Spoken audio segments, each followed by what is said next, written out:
কারো বিরুদ্ধে ধর্ম অবমাননার অভিযোগ উঠলে একজন মুসলমান হিসেবে আমাদের করণীয় কি? আমরা সাধারণত রাস্তায় ভ্যান বা সাধারণ দোকান থেকে নন ব্র্যান্ডেড কাজল, লিপস্টিক সহ বিভিন্ন কসমেটিক্স ব্যবহার করি, যেগুলোর উপাদান সম্পর্কে জানা সম্ভব হয় না। আবার হালাল সার্টিফিকেট যুক্ত ব্র্যান্ডের কসমেটিকের দাম বেশি হওয়ায় সেগুলো সবার পক্ষে কেনা সম্ভব হয় না। এ অবস্থায় সাধারণ কসমেটিক্স ব্যবহার করা কি শরীয়তসম্মত হবে?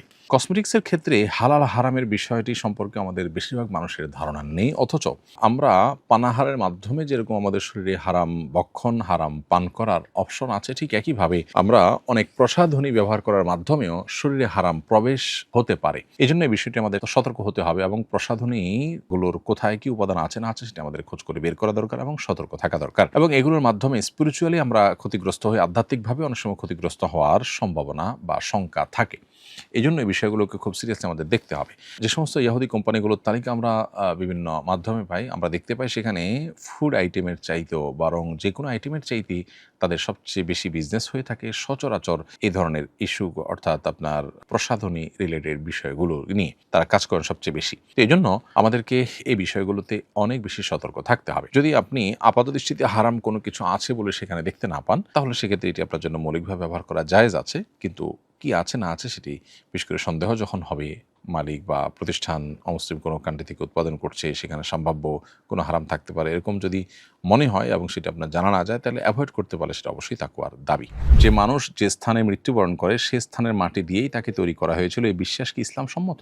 মুস্তাদরাকে হাকিমে আবু সাঈদ খুদরী রাদিয়াল্লাহু তাআলা থেকে একটি হাদিস বর্ণিত হয়েছে যে নবী সাল্লাল্লাহু আলাইহি ওয়াসাল্লাম একবার এক ব্যক্তির জানাজা পড়ে একটা কবরের পাশ দিয়ে যাচ্ছিলেন। তিনি জিজ্ঞাসা করলেন, এটি কার কবর? সাহাবীরা উত্তরে বললেন, এটি অমুক ইথিওপিয়ান মানুষের কবর। তখন নবী সাল্লাল্লাহু আলাইহি ওয়াসাল্লাম বলেছেন, লা ইলাহা ইল্লাল্লাহ, আল্লাহ ছাড়া সত্যিকার কোনো মাবুদ নাই। তিনি যেই মাটি থেকে তৈরি হয়েছিলেন সেই মাটিতেই আবার তিনি ফিরে এসেছেন। এই হাদিসের ব্যাখ্যা অনেকে বলেন যে কেউ কোনো মাটিতে দাফন হলে তিনি মূলত এই মাটি থেকেই তৈরি হয়েছেন বা তার মূল উপাদান সে মাটি, এটা এখান থেকে বোঝা যায়। আবার এর একটা ব্যাখ্যা এটাও যে মানুষ মাটি থেকে তৈরি এবং আবার সেই মাটিতেই মানুষকে ফিরে আসতে হয়। অতএব একটা ব্যাখ্যার আলোকে যেহেতু এটি বলার সুযোগ আছে, অতএব এটাকে ইসলামসম্মত বিশ্বাস বা ধারণা বলা যেতে পারে। রাস্তার বিদ্যুৎ টেনে ব্যাডমিন্টন খেলছি কয়েক বছর ধরে, আনুমানিক হিসাবে প্রায় 4,000 টাকা বিল আসে, করণীয় কি? উত্তর হলো যে আপনি যেখান থেকে বিদ্যুৎ টেনেছেন সেখানে আপনাকে টাকাটা ফেরত দিতে হবে সংশ্লিষ্ট প্রতিষ্ঠানে। রাস্তার বিদ্যুৎ বলতে যে কোম্পানির বিদ্যুৎ, সেই কোম্পানির বিদ্যুৎ যদি আপনি নিয়ে থাকেন, সেই কোম্পানিতে কোনোভাবে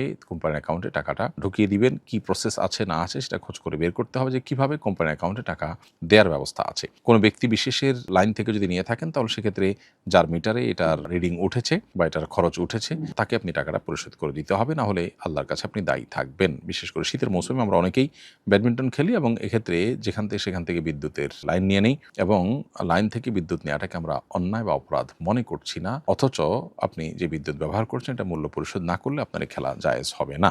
কারো বিরুদ্ধে ধর্ম অবমাননার অভিযোগ উঠলে একজন মুসলমান হিসেবে আমাদের করণীয় কি? খুবই গুরুত্বপূর্ণ প্রশ্ন। প্রায় সময় আমরা সোশ্যাল মিডিয়াতে কিংবা অফলাইনে অনেকের ব্যাপারে শুনতে পাই, জানতে পাই যে তারা ধর্ম অবমাননা করেছে, আল্লাহ বা তার রাসূলকে গালি দিয়েছেন বা কোরআনকে অবমাননা করেছেন বা অন্য কোনো উপায়ে তিনি ধর্ম অবমাননা করেছেন। এই ধরনের অভিযোগ কারোর ব্যাপারে যদি উঠে, তাহলে সাথে সাথেই আমরা সেটাকে বিশ্বাস করে ওই ব্যক্তির বিচারের ভার নিজের কাঁধে তুলে নেওয়ার কাজটি আমাদের জন্য মোটেও সমীচীন হবে না। ইসলাম একজন মানুষ সম্পর্কে কোনো অভিযোগ উঠলেই সেটাকে যাচাই বাছাই করা ছাড়া বা সেটা প্রমাণিত হওয়া ছাড়া কোনো অবস্থান গ্রহণ করতে আমাদেরকে অনুমোদন করেন। আল্লাহ সুবহানাহু ওয়া তাআলা বলেছেন, ওয়ালা তাকফু মা লাইসা লাকা বিহি ইলম, যে বিষয়ে তুমি নিশ্চিতভাবে জানো না সে বিষয়ে কোনো অবস্থান গ্রহণ করতে যাবে না। আল্লাহ সুবহানাহু ওয়া তাআলা আরও বলেছেন যে কোনো ফাসিক যদি তোমাদের কাছে কোনো সংবাদ নিয়ে আসে, ফাতাবাইয়ানু, তাহলে সেই সংবাদ তোমরা যাচাই করবে, সেটার সত্যতা নিশ্চিত হওয়ার চেষ্টা করবে, পরখ করে দেখবে। যদি না করো তাহলে সেক্ষেত্রে তোমরা অন্যের কথায় এমন কিছু করে বসতে পারো যেটা তোমাদেরকে ক্ষতির মুখে ফেলতে পারে। এই ঘটনা আমাদের দেশে প্রায় ঘটে, অর্থাৎ ধর্ম অবমাননার অভিযোগ উঠেছে আর আমরা সংক্ষুব্ধ হয়ে সেই অভিযুক্ত ব্যক্তিকে পিটিয়ে মেরে ফেলেছি, কখনো পুড়ে ফেলা হয়েছে। এ ধরনের ঘটনা শোনা যায়, যেটা খুবই দুর্ভাগ্যজনক একটি বিষয়। আমাদের সকল মুসলিমদের এই বিষয়টি জানতে হবে যে কোনো ব্যক্তির সম্পর্কে অভিযোগ উঠলেই আমরা সংক্ষুব্ধ হয়ে তার উপর চড়াও হওয়া এবং তাকে পিটিয়ে মেরে ফেলার এই রাইট বা সুযোগ ইসলাম আমাদের জন্য রাখেনি, বরং এ বিষয়টি আসলে তিনি ঘটিয়েছেন কিনা বা তিনি কি বলেছেন সেটার বিচার বিশ্লেষণ করা পর্যন্ত আমাদেরকে অপেক্ষা করতে হবে। একটা মানুষের জীবনের মূল্য অনেক। অতএব কোনো অভিযোগ উঠলেই হতে পারে কেউ পরিকল্পিতভাবে তার নামে মিথ্যা অভিযোগ তুলেছে, হয়তো তিনি যা বলেছেন তার মধ্যে রংসং দিয়ে সেটাকে উপস্থাপন করা হয়েছে, হয়তো কেউ শত্রুতা উদ্ধার করবার চেষ্টা করছে, হয়তোবা তিনি যে বলেছেন সেটার পেছনের অন্য কোনো ঘটনা থাকতে পারে, তার ওজোরের কোনো জায়গা থাকতে পারে। এক কথায়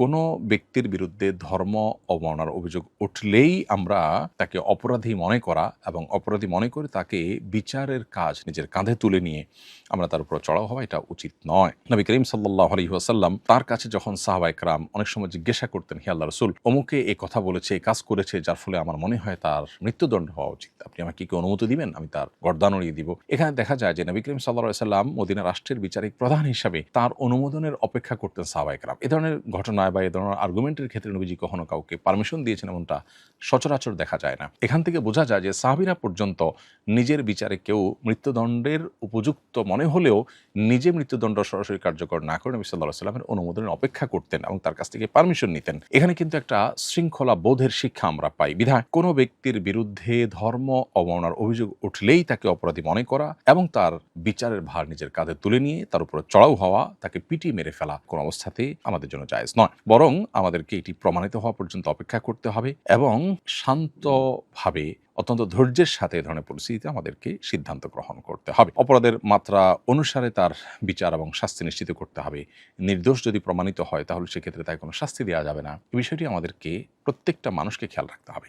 এখানে একটা বড় গ্যাপের জায়গা হলো, দুঃখজনক বাস্তবতা হলো আমাদের সমাজে ধর্ম অবমাননাকারীদেরকে আইনের আওতায় এনে উপযুক্ত শাস্তি দেবার কোনো কালচার আমাদের দেশে নেই। বরং সত্যিকার অর্থে বলতে গেলে ধর্ম অবমাননার জন্য সেরকম কোনো শাস্তির ব্যবস্থাই আমাদের সমাজে নেই বা প্রচলিত আইনে নেই, যার ফলশ্রুতিতে সাধারণ মানুষের মধ্যে অনাস্থা কাজ করে যে আইন বা প্রশাসনের হাতে তুলে দিলে যথাযথ তদন্তের মাধ্যমে আদৌ বিচার হবে কিনা, আদৌ উপযুক্ত শাস্তি সে পাবে কিনা অভিযুক্ত ব্যক্তি যদি প্রমাণিত হয়, সেক্ষেত্রে এই আস্থার যে ঘাটতি, এটার ফলে কিন্তু অনেক সময় মানুষ আইন হাতে তুলে নিতে প্রস্তুত হয় এবং উদ্যত হয়। তো এখানে রাষ্ট্র এবং যথাযথ কর্তৃপক্ষের একটা বড় দায়িত্বের জায়গা আছে। এদেশে প্রায় সময় ধর্ম অবমাননার ঘটনা ঘটে এবং সংখ্যাগরিষ্ঠ মানুষ তারা সংক্ষুব্ধ হন, এমনকি সংখ্যালঘুরাও সংক্ষুব্ধ হতে পারে, এমন বিষয়গুলো যেন না ঘটে সেজন্য উদ্যোগ নেওয়া দরকার এবং কেউ ধর্ম অবমাননা করলে তার দৃষ্টান্তমূলক শাস্তি নিশ্চিত করা দরকার। সুতরাং ধর্ম অবমাননার ব্যাপারে কঠোর আইন এবং সে আইনের যথাযোগ্য প্রয়োগ এটি সাধারণ মানুষকে আইন হাতে তুলে নেওয়ার ব্যাপারে নিরুৎসাহিত করতে পারে। আমি আশা করব যে এই ব্যাপারে রাষ্ট্র এবং যথাযথ কর্তৃপক্ষ তারাও দায়িত্বশীলতার পরিচয় দিবেন। একদিকে আমাদের সাধারণ মুসলমানদেরকে যেমন দায়িত্বশীলতার পরিচয় দিতে হবে, অপরদিকে সংশ্লিষ্ট কর্তৃপক্ষ তাদেরও এই বিষয়গুলোকে যথাযথভাবে নিরসন করবার জন্য সদিচ্ছা তাদের থাকতে হবে এবং যথাযথ উদ্যোগ থাকতে হবে, যাতে করে সাধারণ মানুষের আস্থার কোনো ঘাটতি না থাকে।